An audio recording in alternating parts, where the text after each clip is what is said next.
Hi guys, it's Mrs. Galvin again. I am here today to read the final chapter in Harry Potter and the Sorcerer's Stone.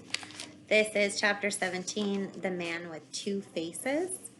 When I last left you, we had completed chapter 16, which was Through the Trapdoor. And that chapter left us with quite a bit of a cliffhanger because Harry, Ron, and Hermione had finally gotten to the point where they had made it through the last passage. So they had to go through several different passages in order to get to where the stone was hidden. Harry is the only one that's able to make it all the way to the end. And he did say at the end of the chapter that it wasn't Snape and that it wasn't Voldemort. So hopefully, maybe you've been thinking like, well, who could it have been then? Maybe you have been thinking this whole time that all the evidence points to Snape, that he is the one trying to get to the stone, and that he's trying to help Voldemort return to power somehow. So I hope you enjoyed this very, very last chapter, and I hope you've enjoyed this whole ride with Harry Potter. And if you're not familiar with the Harry Potter stories, there is 6 other books that you can read on your own. They are at a little bit of a higher level for our grade, but maybe somebody in your family might be willing to read the next one to you. So let's get started. Chapter 17 is The Man with Two Faces. So where we left off, it said there was already someone there, but it wasn't Snape, and it wasn't even Voldemort. It was Quirrell. You, gasped Harry. Quirrell smiled. His face wasn't twitching at all. Me, he said calmly. I wondered whether I'd be meeting you here, Potter. But I thought Snape. Severus? Quirrell laughed, and it wasn't his usual quivering treble, but cold and sharp. Yes, Severus does seem the type, doesn't he? So useful to have him swooping around like an overgrown bat. Next to him, who would suspect poor stuttering Professor Quirrell? Harry couldn't take it in. This couldn't be true. It just couldn't. But Snape tried to kill me. No, no, no. I tried to kill you. Your friend Miss Granger accidentally knocked me over as she rushed to set fire to Snape at that Quidditch match. She broke my eye contact with you. A few seconds, and I'd have gotten you off of that broom. I'd have managed it before then if Snape hadn't been muttering a counter curse trying to save you. Snape was trying to save me? Of course, said Quirrell coolly. Why do you think he wanted to referee your next match? He was trying to make sure I didn't do it again.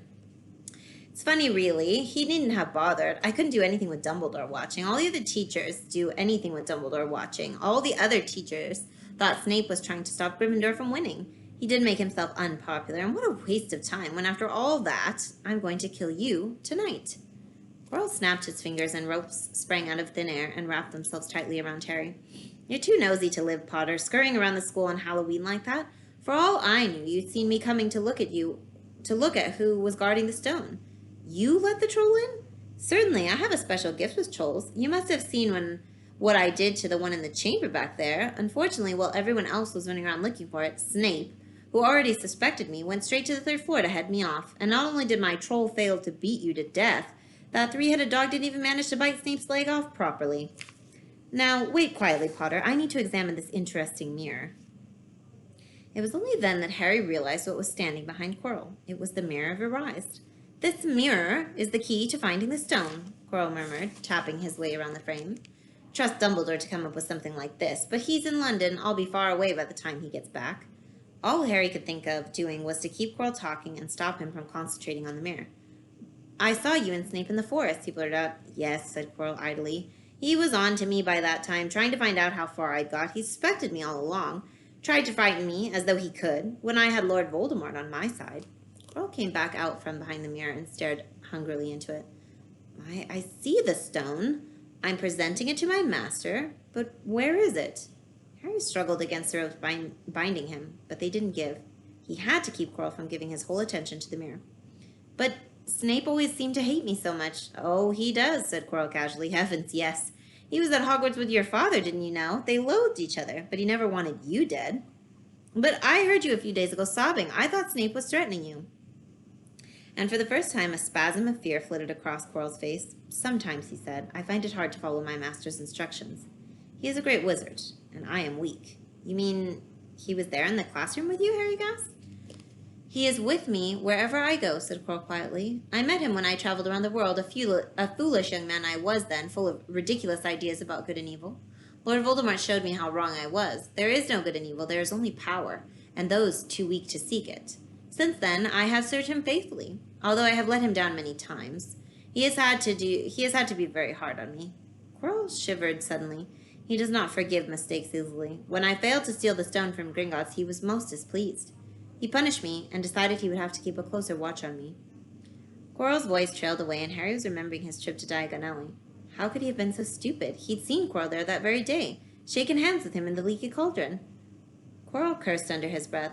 I do understand. Is the stone inside the mirror? Should I break it? Harry's mind was racing. What I want more than anything else in the world at the moment, he thought, is to find the stone before Quirrell does. So if I look in the mirror, I should see myself finding it, which means I'll see where it's hidden. But how can I look without Quirrell realizing what I'm up to? He tried to edge to the left to get in front of the glass without Quirrell noticing, but the ropes around his ankles were too tight, and he tripped and fell over himself. Quirrell ignored him. He was still talking to himself. What does this mirror do? How does it work? Help me, master! And to Harry's horror, a voice answered, and the voice seemed to come from Quirrell himself. Use the boy. Use the boy. Quirrell rounded on Harry. Yes, Potter, come here. He clapped his hands once, and the ropes binding Harry fell off. Harry got slowly to his feet. Come here, Quirrell repeated. Look in the mirror and tell me what you see. Harry walked toward him. I must lie, he thought desperately. I must look and lie about what I see, that's all.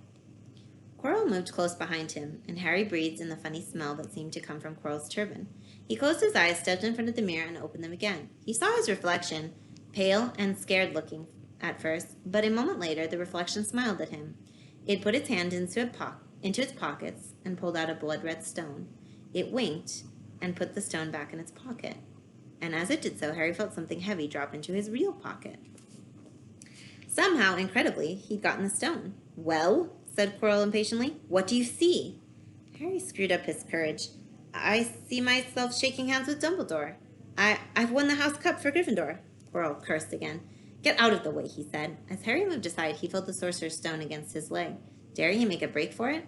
But he hadn't walked 5 paces before a high voice spoke through Quirrell's, though Quirrell wasn't moving his lips. He lies. Potter, come back here. Tell me the truth. What did you just see? The high voice spoke again. Let me speak to him, face to face. Master, you are not strong enough. I have strength enough for this. Harry felt as if Devil's Snare was rooting him to the spot. He couldn't move a muscle. Petrified, he watched as Quirrell reached up and began to unwrap his turban. What was going on? The turban fell away, and Quirrell's head looked strangely small without it. Then he turned slowly on the spot. Harry would have screamed, but he couldn't make a sound. Where there should have been a back to Quirrell's head, there was a face, the most terrible face Harry had ever seen. It was chalk white with glaring red eyes and slits for nostrils like a snake. Harry Potter, it whispered. Harry tried to take a step backward, but his legs wouldn't move. See what I've become, said the face. Mere shadow and vapor. I have form only when I can share another's body. But there have always been those willing to let me into their hearts and minds. Unicorn blood has strengthened me these past weeks. You saw faithful Quirrell drinking it for me in the forest. And once I have the elixir of life, I will be able to create a body of my own. Now, why don't you give me that stone in your pocket? So he knew. The feeling suddenly surged back into Harry's legs, and he stumbled backward. Don't be a fool, snarled the face. Better save your own life and join me, or you'll meet the same end as your parents. They died begging me for mercy. You're a liar, Harry shouted suddenly. Quirrell was walking backward at him so that Voldemort could still see him. The evil face was now smiling. How touching, it hissed. I always value bravery, yes, boy. Your parents were brave. I killed your father first, and he put up a courageous fight. But your mother needn't have died. She was trying to protect you. Now give me the stone, unless you want her to have died in vain. Never. Harry sprang toward the flame door, but Voldemort screamed, Seize him! And the next second, Harry felt Quirrell's hand close on his wrist. At once, a needle-sharp pain seared across Harry's scar. His head felt as though it was about to split in two, and he yelled, struggling with all his might, and to his surprise, Quirrell let go of him. The pain in his head lessened, and he looked around wildly to see where Quirrell had gone, and saw him hunched in pain looking at his fingers. They were blistering before his eyes. Seize him! Shrieked Voldemort again, and Quirrell lunged, knocking Harry clean off his feet, landing on top of him, both hands around Harry's neck. Harry's scar was almost blinding him with pain, yet he could see Quirrell howling in agony. Master, I cannot hold him, my hands! And Quirrell, though pinning Harry to the ground with his knees, let go of his neck and stared, bewildered at his own palms. Harry could see they looked burned and raw, red and shiny. Then kill him, you fool, and be done, screeched Voldemort. Quirrell raised his hand to perform a deadly curse, but Harry, by instinct, reached up and grabbed Quirrell's face. Ah! Quirrell rolled off of him, his face blistering too, and then Harry knew Quirrell couldn't touch his bear skin, not without suffering terrible pain. His only chance was to keep hold of Quirrell, keep him in enough pain to stop him from doing a curse. Harry jumped to his feet, caught Quirrell by the arm, and hung on as tight as he could. Quirrell screamed and tried to throw Harry off. The pain in Harry's head was building, and he couldn't see. He could only hear Quirrell's terrible shrieks and Voldemort's yells of "Kill him!" and the other voices, maybe in Harry's own head, crying, "Harry!" He felt Quirrell's arm wrenched from his grasp and knew all was lost. He fell into blackness, down, down, down. Something gold was glinting just above him. The snitch.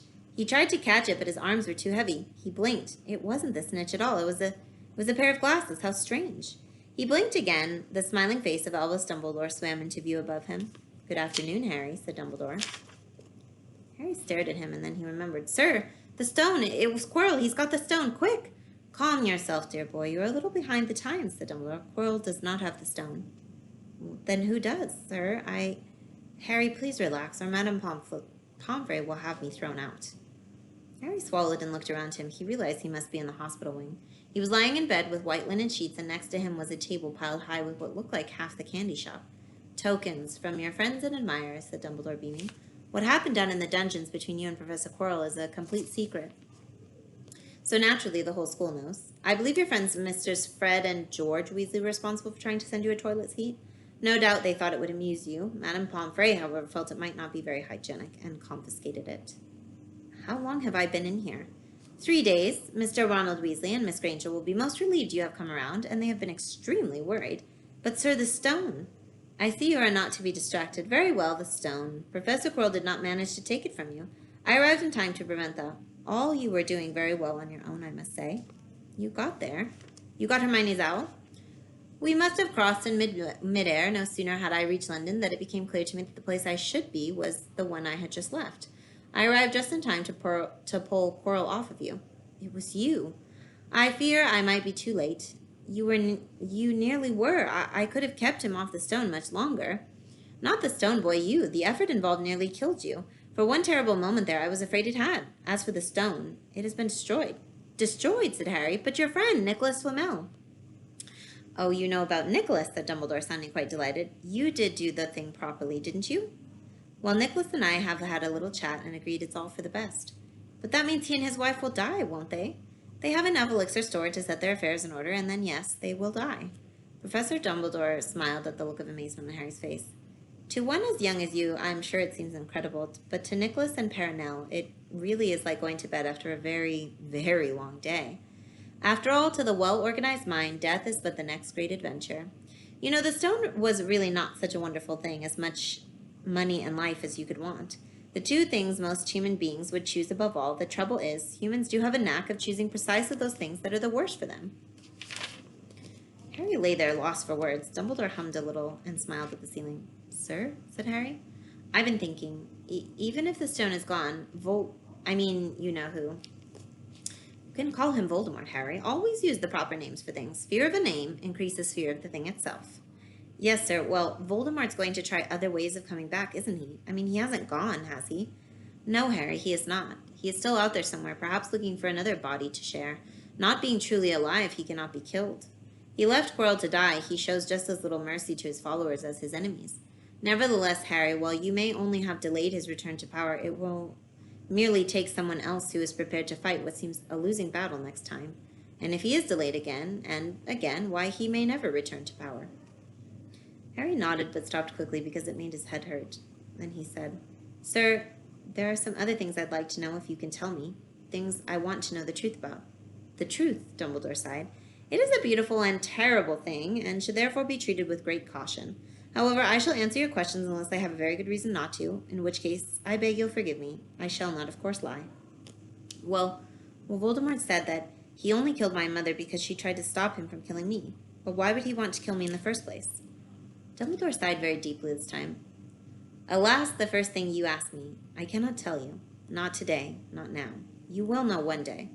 Put it from your mind for now, Harry. When you are older, I know you hate to hear this, but when you are ready, you will know. And Harry knew it would be no good to argue. But why couldn't Quirrell touch me? Your mother died to save you. If there is one thing Voldemort cannot understand, it is love. He didn't realize that love, as powerful as your mother's, for you leaves its own mark. Not a scar, no visible sign. To have been loved so deeply, even though the person who loved us is gone, will give us some protection forever. It is in your very skin. Quirrell, full of hatred and greed and ambition, sharing his soul with Voldemort, could not touch you for this reason. It was agony to touch a person marked by something so good. Dumbledore now became very interested in a bird out on the windowsill, which gave Harry time to dry his eyes on the sheet. When he found his voice again. And the invisibility cloak? Do you know who sent it to me? Your father happened to leave it in my possession, and I thought you might like it. Useful things. Your father used it mainly for sneaking off to the kitchen to steal food when he was here. And then there's something else. Fire away. Quirrell said, Snape, Professor Snape, Harry. Yes, him. Quirrell said he hates me because he hated my father. Is that true? Well, they did rather detest each other, not unlike yourself and Mr. Malfoy. And then your father did something Snape could never forgive. What? He saved his life. What? Yes, said Dumbledore dreamily. Funny the way people's minds work, isn't it? Professor Snape couldn't bear being in your father's debt. I do believe he worked so hard to protect you this year because he felt that would make him and your father even. Then he could go back to hating your father's memory in peace. Harry tried to understand this, but it made his head pound. And sir, there's one more thing. Just the one? How did I get the stone out of the mirror? Now I'm glad you asked me that. It was one of my more brilliant ideas. And between you and me, that's saying something.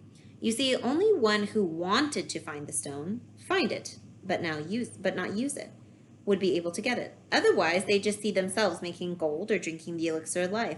My brain surprises even me at sometimes. Now, enough questions. I suggest you make a start on these sweets. Aha, Bertie bots every flavor beans. I was unfortunate enough in my youth to come across a vomit-flavored one, and since then I'm afraid I've rather lost my liking for them. But I think I'll be safe with a nice toffee, don't you? He smiled and popped the golden brown bean into his mouth. Then he choked and said, Alas, it's earwax. Madame Pomfrey, the nurse, was a nice woman, but very strict. Just 5 minutes, Harry pleaded. Absolutely not. You let Professor Dumbledore in? Well, of course, that was the headmaster. It's quite different. You need rest. I am resting. Look, lying down and everything. Oh, go on, Madame Pomfrey. Oh, very well, she said, but 5 minutes only. She let in Ron and Hermione. Harry! Hermione looked ready to fling her arms around him again, but Harry was glad she held herself in as his head was still very sore. Oh, Harry, we were sure we were going to... Dumbledore was so worried. The whole school's talking about it, said Ron. What really happened? It was one of those rare occasions when the true story is even more strange and exciting than the wild rumors. Harry told them everything. Quirrell, the mirror, the stone, and Voldemort. Ron and Hermione were a very good audience, and they gasped in all the right places. And when Harry told them what was under Quirrell's turban, Hermione screamed out loud. So the stone is gone, said Ron finally. Flamel's just going to die? That's what I said, but Dumbledore thinks that... What was it? To the well-organized mind, death is but the next great adventure. I always said he was off his rocker, said Ron, looking quite impressed at how crazy his hero was. Well, I got back all right, said Hermione. I brought Ron around, and that took a while, and we were dashing up to the Owlery to contact Dumbledore when we met him in the entrance hall. He already knew. He just said, Harry's gone after him, hasn't he? And he hurtled off to the 3rd floor. Do you think he meant to do it, said Ron, sending you your father's cloak and everything? Well, Hermione exploded, if he did, I mean to say, that's terrible. You could have been killed. No, it isn't, said Harry thoughtfully. He's a funny man, Dumbledore. I think he sort of wanted to give me a chance. I think he knows more or less everything that goes on here, you know. I reckon he had a pretty good idea where we were going to try, and instead of stopping us, he just taught us enough to help. I don't think it was an accident he let me find out how the mirror worked. It's almost like he thought I had the right to face Voldemort if I could. Yeah, Dumbledore's off his rocker, all right, said Ron proudly. Listen, you've got to be up for the end of the year feast tomorrow. The points are all in, and Slytherin won, of course. You missed the last Quidditch match. We were steamrolled by Ravenclaw without you, but the food will be good. At that moment, Madame Pomfrey bustled over. You've had nearly 15 minutes. Now out, she said firmly. After a good night's sleep, Harry felt nearly back to normal. I want to go to the feast, he told Madame Pomfrey as she straightened his many candy boxes. I can, can't I? Professor Dumbledore says you're allowed to go, she said sniffly, as though in her opinion Professor Dumbledore didn't realize how risky feasts could be. And you have another visitor. Oh, good, said Harry. Who is it? Hagrid sidled through the door as he spoke. As usual, when he was indoors, Hagrid looked too big to be allowed. He sat down next to Harry, took one look at him, and burst into tears. It's all my ruddy fault, he sobbed. I told the evil git how to get past Fluffy. I told him. It was the only thing he didn't know, and I told him. You could have died, all for a dragon egg. I'll never drink again. I should be chucked out and made to live as a muggle. Hagrid, said Harry, shocked to see Hagrid shaking with grief. Hagrid, he'd have found out somehow. This is Voldemort we're talking about. You'll have found out even if you hadn't told him. You could have died, sobbed Hagrid. And don't say the name. Voldemort, Harry bellowed, and Hagrid was so shocked he stopped crying. I've met him, and I'm calling him by his name. Please cheer up, Hagrid. We've saved the stone. It's gone. He can't use it. Have a chocolate frog. I've got loads. Hagrid wiped his nose on the back of his hand and said, That reminds me. I've got you a present. It's not a stoat sandwich, is it? Said Harry anxiously, and at last Hagrid gave a weak chuckle. Nah, Dumbledore gave me the day off yesterday to fix it. Of course, he should have sacked me instead. Anyway, got you this. It seemed to be a handsome leather-covered book. Harry opened it curiously. It was full of wizard photographs. Smiling and waving at him from every page were his mother and father. I sent owls off to all your parents' old school friends asking for photos. Knew you didn't have any. Do you like it? Harry couldn't speak, but Hagrid understood. Harry made his way down to the end of the year feast alone that night. He'd been held up by Madame Pomfrey, fussing about, insisting on giving him one last checkup. So the Great Hall was already full. It was decked out in the Slytherin colors of green and silver to celebrate Slytherin's winning the House Cup for the 7th year in a row. A huge banner showing the Slytherin serpent covered the wall behind the high table. When Harry walked in, there was a sudden hush, and then everybody started talking loudly at once. He slipped into a seat between Ron and Hermione at the Gryffindor table and tried to ignore the fact that the people were standing up to look at him. Fortunately, Dumbledore arrived moments later. The babble died away. Another year gone, Dumbledore said cheerfully, and I must trouble you with an old man's wheezing waffle before we sink our teeth into our delicious feast. What a year it has been. Hopefully your heads are a little fuller than they were, and you have the whole summer ahead to get them nice and empty before next year starts. Now, as I understand it, the House Cup here needs awarding, and the points stand thus. In 4th place, Gryffindor with 312 points. In 3rd, Hufflepuff with 352. Ravenclaw has 426, and Slytherin has 472. A storm of cheering and stamping broke out from the Slytherin table, and Harry could see Draco Malfoy banging his goblet on the table. It was a sickening sight. Yes, yes, well done, Slytherin, said Dumbledore. However, recent events must be taken into account. The room went very still, and the Slytherin smiles faded a little. Ahem, said Dumbledore. I have a few last-minute points to dish out. Let me see. Yes, first, to Mr. Ronald Weasley. Ron went purple in the face, and he looked like a radish with a bad sunburn. For the best played game of chess Hogwarts has seen in many years. I award Gryffindor House 50 points. Gryffindor cheers nearly raised the bewitched ceiling, and the stars overhead seemed to quiver. Percy could be heard telling the other prefects, My brother, you know, my youngest brother got past McGonagall's giant chess set. At last there was silence again. Second, to Miss Hermione Granger, for the use of cool logic in the face of fire. I award Gryffindor House 50 points. Hermione buried her face in her arms. Harry strongly suspected she had burst into tears. Gryffindors up and down the table were beside themselves, and they were 100 points up. Third, to Mr. Harry Potter, said Dumbledore, and the room went deadly quiet, for pure nerve and outstanding courage. I award Gryffindor House 60 points. The din was deafening. Those who could add up while yelling themselves hoarse knew that Gryffindor now had 472 points, exactly the same as Slytherin. They had tied for the House Cup. If only Dumbledore had given Harry just one more point. Dumbledore raised his hand, and the room gradually fell silent. There are all kinds of courage, said Dumbledore, smiling. It takes a great deal of bravery to stand up to our enemies, but just as much to stand up to our friends. I therefore award 10 points to Mr. Neville Longbottom. Someone standing outside the Great Hall might well have thought some sort of explosion had taken place. So loud was the noise that erupted from the Gryffindor table that Harry, Ron, and Hermione stood up to yell and cheer as Neville, white with shock, disappeared under a pile of people hugging him. He had never won so much as a point for Gryffindor before. Harry, still cheering, nudged Ron in the ribs and pointed at Malfoy, who couldn't have looked more stunned and horrified if he just had the body bind curse put on him. Which means, Dumbledore called over the storm of the applause, for even Ravenclaw and Hufflepuff were celebrating the downfall of Slytherin, we need a little change of decoration. He clapped his hands, and in an instant the green hangings became scarlet, and the silver became gold, and the huge Slytherin serpent vanished, and the towering Gryffindor lion took its place. Snape was shaking Professor McGonagall's hand with a horrible, forced smile. He caught Harry's eyes, and Harry knew at once that Snape's feelings towards him hadn't changed one jot. This didn't worry Harry. It seemed as though life would be back to normal next year, or as normal as it ever was at Hogwarts. It was the best evening of Harry's life, better than winning at Quidditch or Christmas or knocking out mountain trolls. He would never, ever forget tonight. Harry had almost forgotten that the exam results were still to come, but come they did, and to their great surprise, both he and Ron passed with good marks. Hermione, of course, had the best grades of the first years. Even Neville scraped through, his good herbology mark making up for his abysmal potions one. They had hoped that Goyle, who was almost as stupid as he was mean, might be thrown out, but he had passed too. It was a shame. But as Ron said, you couldn't have everything in life.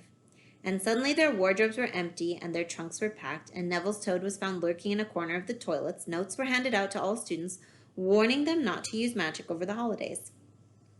I always hope they'll forget to give us these, said Fred Weasley sadly. Hagrid was there to take them down to the fleet of boats that sailed across the lake. They were boarding the Hogwarts Express, talking and laughing as the countryside became greener and tidier, eating Bertie Bott's every flavor beans as they sped past Muggle towns, pulling off their wizard robes and putting on jackets and coats, pulling onto platform 9 3/4 at King's Cross Station. It took quite a while for them to all get off the platform. A wizened old guard was up at the ticket barrier, letting them go through the gate in 2s and 3s so they didn't attract attention, by all bursting out of a solid wall at once and alarming the Muggles. You must come and stay this summer, said Ron. Both of you. I'll send you an owl. Thanks, said Harry. I'll need something to look forward to. People jostled them as they moved forward toward the gateway, back to the Muggle world. Some of them called, Bye, Harry. See you, Potter. Still famous, said Ron, grinning at him. Not where I'm going, I promise you, said Harry. He, Ron, and Hermione passed through the gateway together. There he is, Mom. There he is, look. It was Ginny Weasley, Ron's younger sister, but she was pointing at Ron. Harry Potter, she squealed. Look, I can see him. Be quiet, Ginny. It's rude to point. Mrs. Weasley smiled down at them. Busy year, she said. Very, said Harry. Thanks for the fudge and the sweater, Mrs. Weasley. Oh, it was nothing, dear. Ready, are you? It was Uncle Vernon, still purple-faced, still mustached, still looking furious at the nerve of Harry carrying an owl in a cage, in a station full of ordinary people, and behind him stood Aunt Petunia and Dudley, looking terrified at the very sight of Harry. You must be Harry's family, said Mrs. Weasley. In a manner of speaking, said Uncle Vernon. Hurry up, boy, we haven't got all day. And he walked away. Harry hung back for a last word with Ron and Hermione. See you over the summer, then. Hope you have a good holiday, said Hermione, looking uncertainly after Uncle Vernon, shocked that anyone could be so unpleasant. Oh, I will, said Harry, and they were surprised at the grin that was spreading over his face. They don't know that we're not allowed to use magic at home. I'm going to have a lot of fun with Dudley this summer. That's the end. So we are at the very end of the story. There are no chapters left, and we have now figured out that it was Quirrell all along, that it wasn't actually Snape. Although we do know now why Snape is kind of so hard on Harry, it sounds like, because Snape knew Harry's father and they didn't quite get along. Then that's maybe the reason for Snape being so hard on him, taking points away from him. But it worked out all the same. If you get to this last video, I want to know if you were surprised that it was Professor Quirrell. Did you think that it was him all along? Did you think that it was Snape? Were you for sure that this whole time it was Voldemort doing something somehow? Please let me know your thoughts and let me know if you enjoyed the book. And like I said, there are many more books in the series. Ask Mom and Dad, grandmother, grandpa, if they're willing to read you these stories. I already know that some of the students have heard of them and that their families have read them. So it's a very fun series. If you had fun with this one, I definitely recommend all the other ones. And if you're allowed, make sure you ask parent permission. But if you have never watched the very first Harry Potter and the Sorcerer's Stone movie, it's also very fun now that you kind of know everything that has happened in the story. If you have never watched any of the movies, don't watch them until you've read the books, because the books are always better. Thank you so much, guys, for listening to Harry Potter and the Sorcerer's Stone. I really hope you enjoyed it, and I can't wait to hear your thoughts on how it ended. Have a good day. Bye, guys.